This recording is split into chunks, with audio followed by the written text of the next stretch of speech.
Dobar dan svima i dobrodošli u virtualni kabinet nastave hrvatskog jezika. Moje ime je Marta, profesorica sam hrvatskog jezika u gimnaziji i danas ću vam nešto više reći o pjesmama Tina Ujevića. U kojem smislu nešto više? Dakle, neću vam govoriti nešto ekstremno o samoj lirici Tina Ujevića. Za njega ću vam samo reći da je on najveći bojem hrvatske književnosti. Neki bi rekli teža pijandura, no o tom potom. Na vama je u stvari da samostalno istražite njegov životopis. Doista je genijalan, prezanimljiv čovjek, pa evo ga, potrudite se, pročitajte ako vas zanima.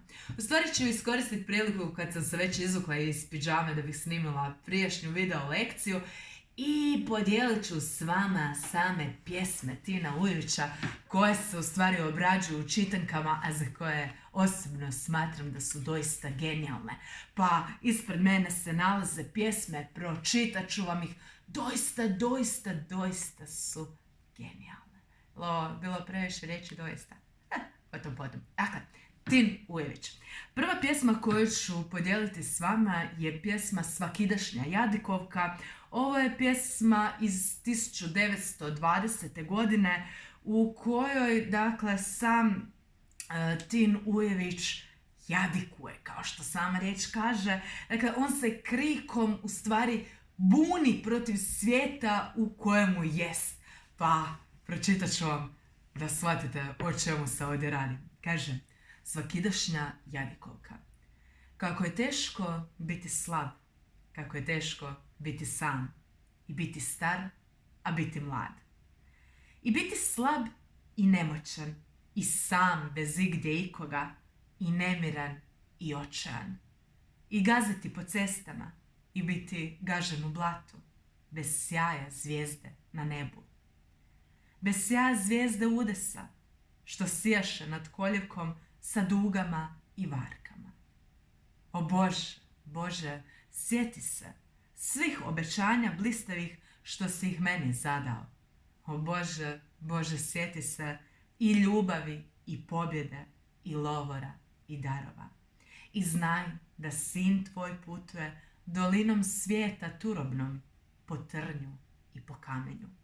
Od nebila do nedraga i noge su mu krvave i srce mu je ranjeno.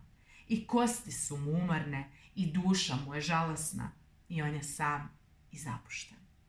I nema sestre, ni brata, i nema oca, ni majke, i nema drage, ni druga, i nema nigde nikoga do igle drača u srcu i plamena na rukama. I sam i samcat putuje pod zatvorenom plaveti, pred zamrčenom pučinom. I komu da se potuži, ta njega nitko ne sluša, ni braća koja lutaju. O Bože, žeže tvoja riječ i tjesno je u grlu i željna je da zavapi. Ta besjeda je lomača i dužan sam je viknuti ili ću glavom planuti. Pa nek sam krijes na brdima, pa nek sam dah u plamenu i kad nisam krik sa krovova, o Bože, tek da dovrši pečalno ovo lutanje pod svodom koji ne čuje. Jer meni treba moćna riječ, jer meni treba odgovor, ili ljubav, ili sveta smrt. Gorak je vijenac pelina, mračan je kalež otrova, ja vapim žarki i linštak. Jer mi je mučno biti slab, jer mi je mučno biti sam, kad bih mogao biti jak, kad bih mogao biti drag, no mučno, najmučnije, biti već star, a tako mlad. Evo ga, dakle, ova pjesma je fascinantna, ona je u stvari svojevrsna tužaljka u kojoj lirski subjekt se žali za tim svojim položajem u samom svijetu. Cijela pjesma je pisana osmercem i ima 21 tercet, dakle, strofe od 3 stiha. Cijela pjesma u stvari govori o tom temeljnom motivu egzistencijalne samoće u kojoj je mladić u stvari duhovno star. To je onaj dio koji kaže kako je teško biti slab, kako je teško biti sam i biti star, a biti mlad. Dakle, on je mlada osoba, ali duhovno iznutra u svojoj duši je star. Dakle, ima shvaćanja koje drugi ljudi baš i ne razumiju. Cijela pjesma je napisana u kontrastu, dakle, između starosti i mladosti. Na jednoj strani djetinjstvo kao doba u stvari u kojem se čovjek osjeća sretno i nada se nekom lijepom životu, a na drugoj strani je taj život pun gorčine i tih stalnih padova. To je jedna stvarno genijalna pjesma koja govori o prolaznosti života i o tome što to čovjek je. Dakle, eto, toliko. Nadam se da vam se svidjela. Druga pjesma koju ću podijeliti s vama zove se Visoki jablani i jedna od najpoznatijih Ujevićevih pjesama. Dakle, govori u stvari o iznimnim pojedincima koji su naravno nesvaćeni u svijetu kao i sve drugo što je iznimno. Pa kaže, Tin Ujević, Visoki jablani. Oni imaju visoka čela, vijorne kose, široke grudi, od gromoranjina, glasa šuma i more se budi. A kada rukom mahnu, obzori svijeta se šire i bune i prodiru uves u etire. Ali za svoju snagu oni su zahvalni patnji, bijedi, sužanstvu, gladi i njinoj crnoj pratnji. Oni imaju snagu vjere što živi u smaku i vrelo svjetlosti što tinja u mraku i sunce u oblaku. Oni imaju polet orlova, srčanih zračnih ptica. Oni poznaju pjesmu naših najdubljih žica. Za svijet u slobodi, za svijet u ljepoti, ljudi svojih djela, djeca svojih ruku, rođena u plaću, sazrela u muku. Njena muška desna neprestano zida, dvore čovječanstva, dom Prometeida. I gdje tinja savjest kao iskra sveta, oko njih se kupi orijaška četa za slobodu prava. Ali u samoći njihova je glava ispravna i čista, povrh mračne rulje, gdje ih ne razumiju glupani i hulje. Kao vršak divni zelenih jablana, režući do munje, vedri obzir dana. Tako, uistinu, do njih vode puti, gdje se pojas rijeke u dolini sluti, gdje se sitno cvijeće plavi, ruji žuti, nagnuti u ponor nebeskoga svoda, dok crvena jesen drumovima hoda.